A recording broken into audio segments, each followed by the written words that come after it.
Good morning, good morning. You are listening to the MixTape, your essential addition to the never-ending road trip that is parenthood. Presented by The Parent Trip, produced and created by us, your hosts. I'm Sarah Fuller, your mermaid-haired lactation friend. And I'm Olivia Spitzer, the loudest labor doula you've ever met. And together we're here to talk all things growing and maintaining small humans. Because parenting is a trip. So buckle up, and here we go. Hey, Olivia. Hi, Sarah. How are ya? I'm good. This episode is coming out on Wednesday, June 16th, which I think is important because of what we're talking about today. For those of you who are in the Portland area or have been to the Portland area or have loved ones in the Portland area, you will know that in the Pacific Northwest, our summer does not truly start until after the 4th of July. Yeah. We had a bunch of rain yesterday. We're slotted to have some more rain tonight. You really aren't able to count on solid, sunny, gorgeous days until July. So that is why today we are going to be talking about summertime. Yeah. Our family goes camping every summer in June. Brilliant. In Oregon. It's always a crapshoot, but it's when the people that we go camping with can do it. So yeah. My Mr. Doula Olivia and I's birthday is in June, and we've been rained out many times. Yeah. So anyway, thank you for joining us today. This is the MixTape. I'm Olivia. I'm Sarah. That way? Yeah. And today's topic will be summertime activities with kiddos in the Pacific Northwest, the things that Sarah does with her family, the things I do with my nanny families that I've worked with. And if you are loving the MixTape, we just really want to encourage you to please like, subscribe, follow us on all the places. Ooh, we have news since last time. You can now listen to the MixTape in podcast form. So we have done our best to be on all the different platforms, Spotify, Apple, Google, Stitcher, all the things. If you use something and we're not there, let us know. But you should be able to find the MixTape anywhere so that if you don't have 40 minutes to turn on a YouTube video, you can still listen while you're driving or doing the dishes or whatever. Yeah, definitely. That's how I take in most of my listening, really, is driving, doing the dishes, cleaning the cat box, weeding the garden. That's a big one for me. Mm-hmm. Totally. Cool. So yeah, that's exciting. Yeah. Thank you, Sarah, for all the work you did to make that happen. It actually was a lot easier. I'll just do a shout out to Anchor because I'm sure that's what they would want us to do.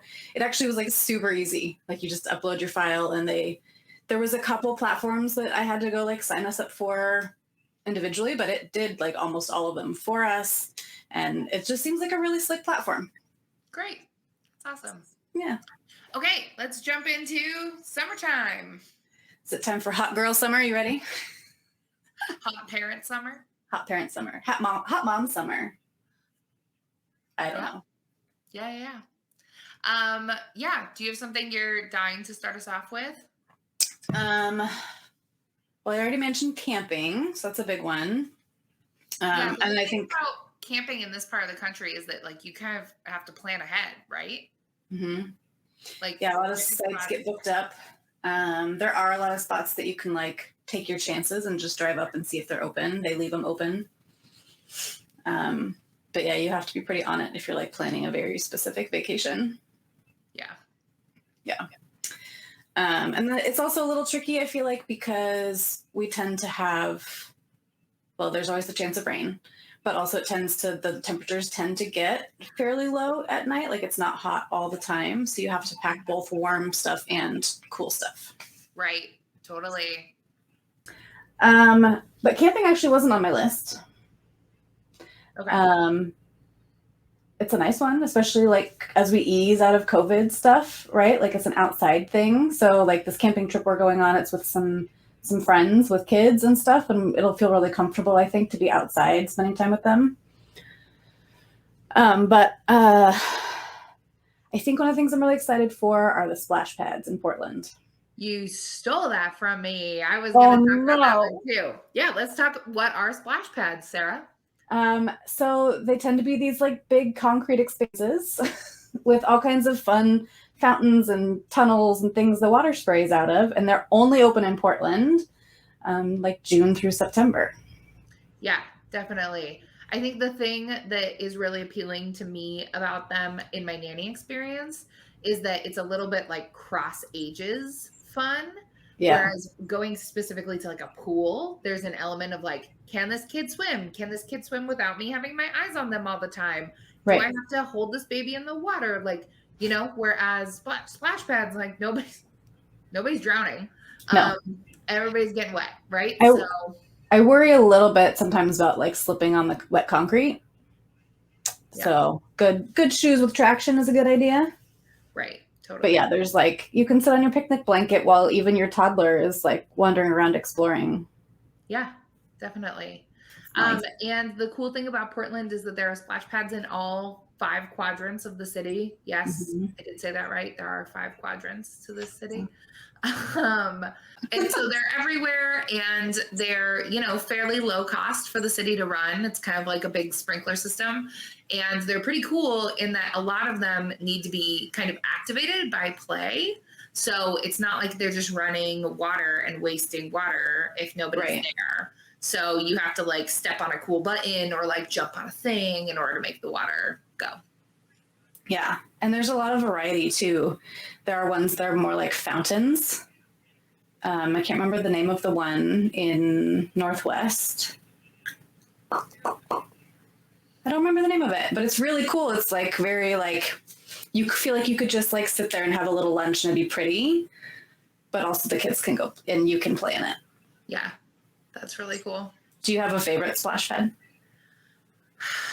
I really like what's it called? Westmoreland Park down in Selwood. It's the one that the whole park is made out of either like leftover logs or like big boulders and stuff. And there's rocks and like ropes so that kids can like climb on the rocks and everything. And they have these big cranks that you have to crank to get the water out, which obviously kids go nuts over. It's like, give me work. And then they have like these set kind of pathways. So you can like sit straight like in the river and get totally wet, or you can float things down the river. And it's right next to like a rig sand area. So that's so fun. That's my favorite one to go to. Super fun. Yeah. Something I was going to add was outdoor concerts and theater. I know I'm showing my history here as a theater person, but I'm a huge fan of the amount of like arts that you can take part in the summertime in Portland. Mm-hmm. So specifically, I think about there's the zoo concerts that are outside. Mm-hmm. And then when it comes to theater, there's a bunch of different Shakespeare companies that put on free plays in different parks, like Laurelhurst Park or Peninsula Park, right around sunset. So they've got some good lights on. There's one that's called Original Practice Shakespeare. I don't know if you've heard of them. So the original practice of Shakespeare was that you got your script on the day and they told you today you're playing Mercutio or today you're playing Romeo or whatever. And you just had to like roll with it for that day. So this troupe of actors picks a play or two to do every summer, and they find out before curtain which role they're playing. So that's crazy. It can be really fun to watch. And obviously they get kind of crazier as the summer goes, right? Because now I've done Mercutio and Ben's done Mercutio and, Claire's done Mercutio. So now I'm going to take some of Claire's Mercutio and put it into mine, whatever it is. And I really like that experience for kids because I'm somebody who grew up going to outdoor Shakespeare as a child. And it really took away my fear of the language and of the words and honestly of like kind of the things that are related to Shakespeare. So like long form poetry, reading plays, like all this stuff that becomes a part of your school life later on. It was always the kind of atmosphere where if I needed to get up and like go run around and be with other kids, I could. But if I was going to sit on the blanket, I needed to sit quietly and pay attention. And so I just love that as an option for families. There's so many great companies in Portland putting on work for you to go see outside with your kids. That's awesome. I hadn't really even thought about taking my kids to something like that. That's a good point. I mean, I think it's really fun.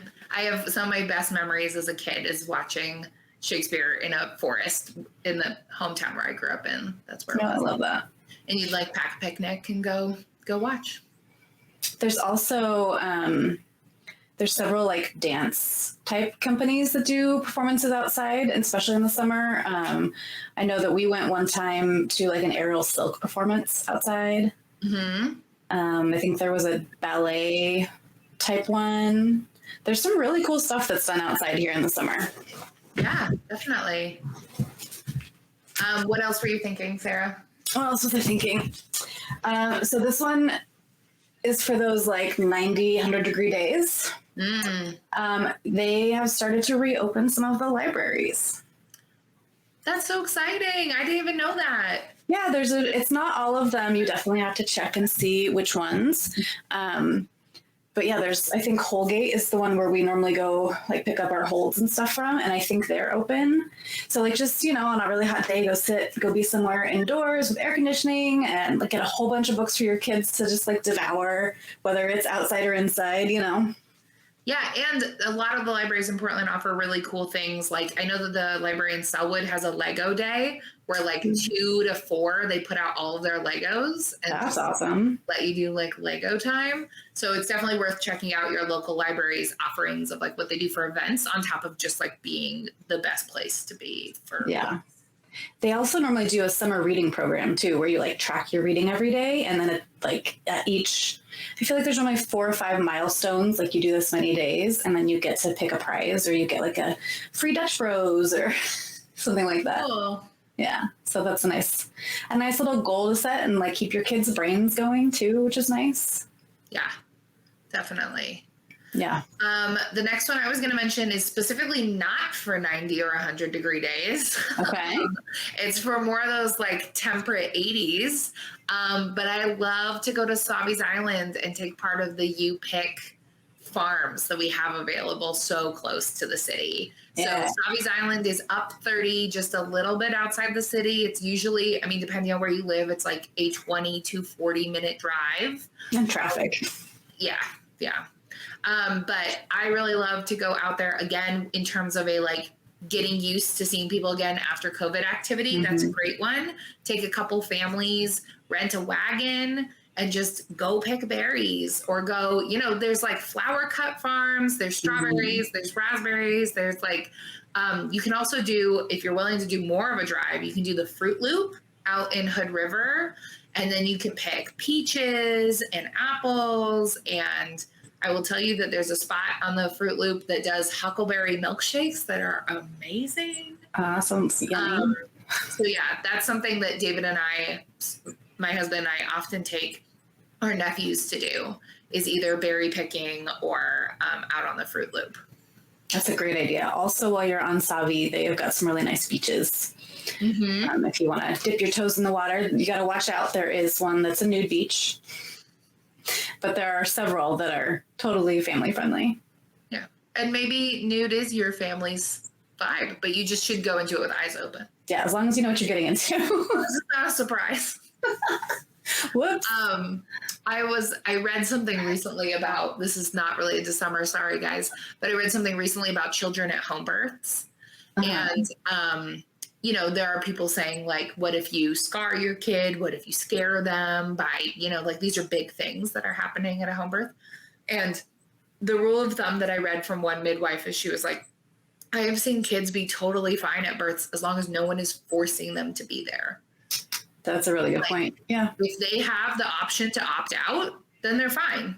If they know what they need to do, if they know they need to tap grandma on the shoulder and be like, let's go do puzzles in my room or whatever it is, then they're fine. But if they have to sit there and be a part of it, that's where you start getting into some rougher territory. So that's what I was thinking of with the nude beach. I love that. I'm just going to keep on that tangent for just a second.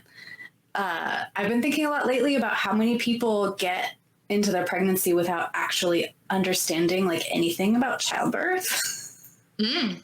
And so to have it start at this point of maybe witnessing a sibling being born, and then I kind of want to make my preteen go to a childbirth ed class. Is that weird?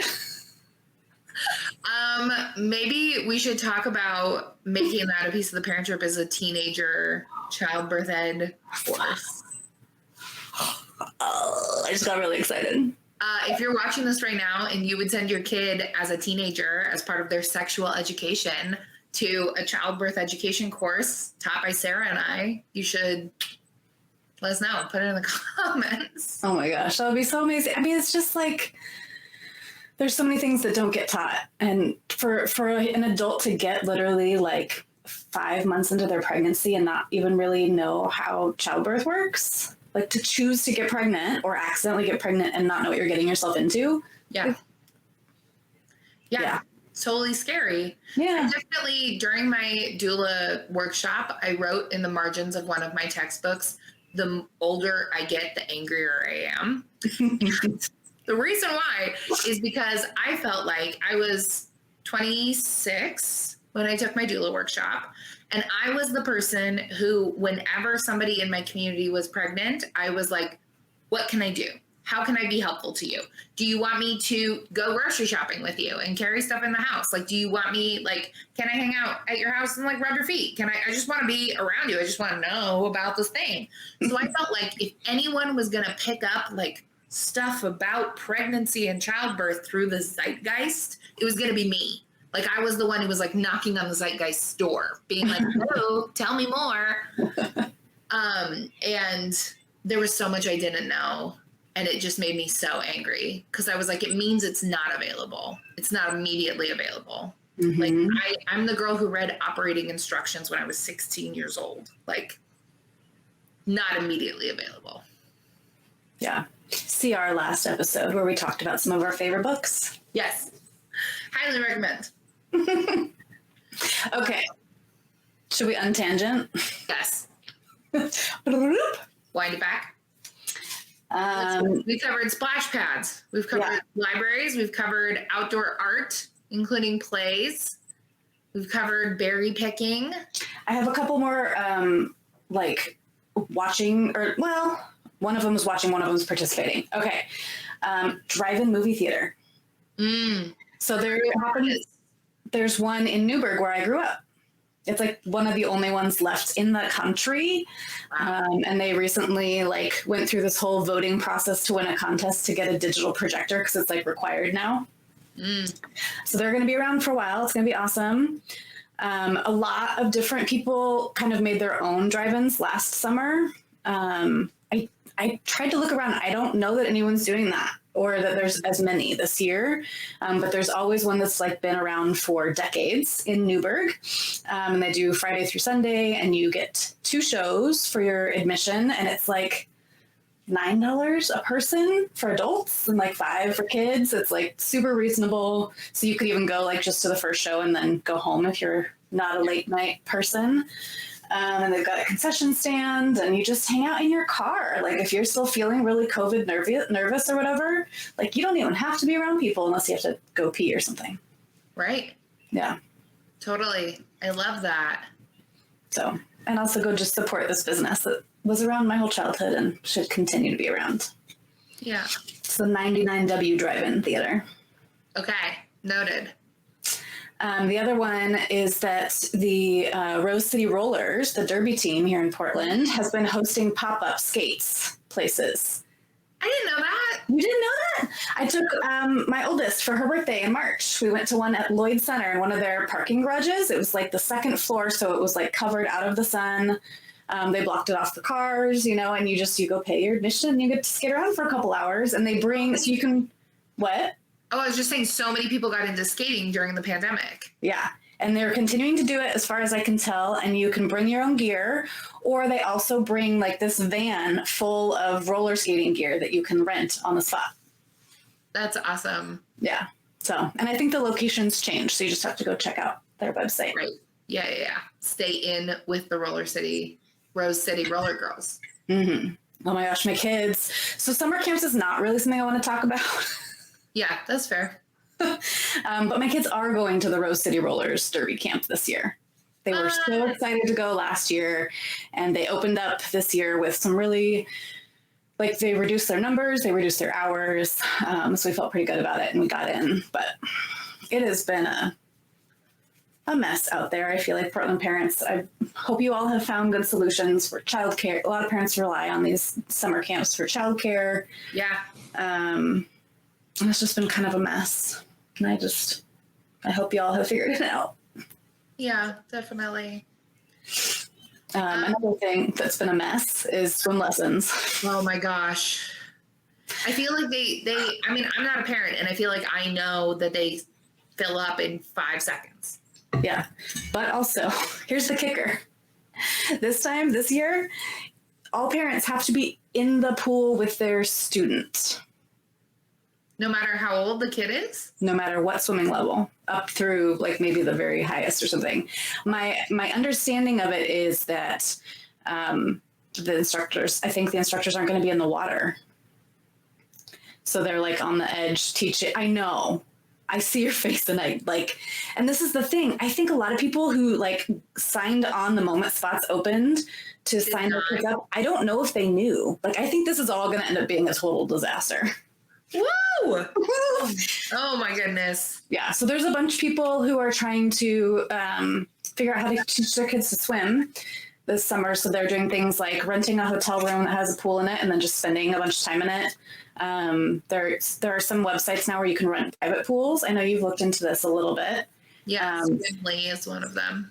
Yeah, and they're like finding a private instructor. Yeah, and like renting a private pool. There are some other like private swim lesson places in town, but I think they're all full too. Wow. So also a mess. Yeah. Yeah, I think we're just gonna try to hit some rivers and lakes and just make it be what it is. Yeah. Yeah. The last thing that I was going to talk about when it comes to summertime in Portland is I think that the Portland foodie scene is really well known for our small restaurants and our small businesses. Obviously, everything has been adjusting to this constantly changing set of circumstances that is COVID. So way more places have outdoor seating than they did before. So I know that we've said it on this channel before, and we'll say it again. Please continue to support your businesses. They really need your help. But one of those pieces is the fact that there is absolutely no reasons to go to a Baskin Robbins in this city. Like, we have so much amazing, like, made ice cream here in the city. So everyone knows Salt and Straw. They have multiple locations. We've got Ruby Jewel. Cloud City down on Woodstock is one of my personal favorites. I love that one too. I love Cloud City. My favorite story about me and Cloud City is that I used to live near enough to walk there. And I don't anymore, but one night David and I decided they're open until like 10. So we decided at 9 o'clock that we were like, we need ice cream. So we put on our shoes, left the house. We're walking to Woodstock to go get ice cream. And we got literally trapped on one side of the street away from Cloud City, could not finish our walk by the naked bike ride.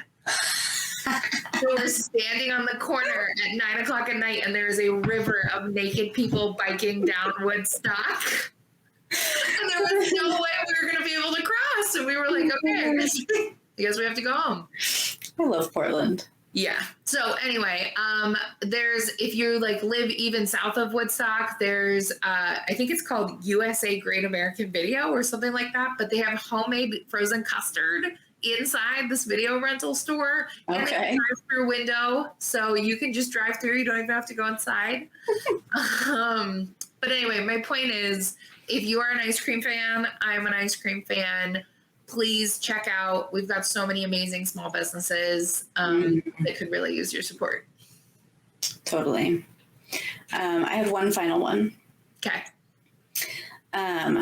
There are, hold on, I wrote it down, 279 parks in Portland. And then there's, Beaverton and Gresham and Vancouver and, all the others. So you could literally go to a new park every single day of the year. Yeah. Of the year. Yeah. So, if you find yourself like just feeling really stuck in a rut, that was something I did for a little while where I was like, we're going to go to a different park each time. I know that's your favorite, but we're going to try something new. Yep. I nannied for a period of the pandemic. Everybody's got to make it work. So I was nannying for a little while. And what we did was we did alternating days. So every day somebody else got to pick where we would go. And it was a lot of like, let's just find a new one. So it was like her turn, his turn, then it was my turn. And I always picked the new one. And then it's her turn, his turn, my turn, like that. And we just rotated through our days. Nice. Like there was no option not to leave the house. We had to leave. We have to go. You don't get to stay here. It's like that closing time song. Yeah. You don't have to go home, but you can't stay here. Yeah. So that was our little trick to make it, because I was definitely coming up against kids who were like, I don't want to go. I don't want to go anywhere. Yeah. So when it became your day to pick, all of a sudden you had a lot of enthusiasm to go. That's a good idea. I like it. Anyway, if you have things that are a huge part of your summer routine in Portland, we would love to hear about them. We're entering into the last season that we haven't had a mixtape. Our first mixtape episode was in October. So we've lived through a fall and a winter and a spring. We did an episode about what to do when it snows. We did an episode about Halloween and Christmas, and it just felt really right to talk a little bit about our favorite things to do in the summertime. Yeah, super excited. Yeah, report back. Tell us all the cool things. Thanks for being here, and we'll see you soon. Yeah, bye. Thanks for watching. If you love what we're up to, We hope so. and you want to hang out with us more, We like you too. wherever you're watching, Or listening. you should be sure to subscribe so you'll get notified when we post something new. Be the person in the know. You can also follow us on Facebook and Instagram at The Parent Trip PDF. Virtual connection is just so in these days. And if you really like us, I mean, why wouldn't you? Olivia, Okay. you can support us through our Patreon. We do resource fairs, informational panels, and our conversation series all for free, so anyone can access it. That is actually super important to us. So by joining our Patreon, you make more content possible. And make our hearts very glad. Thanks. Thanks!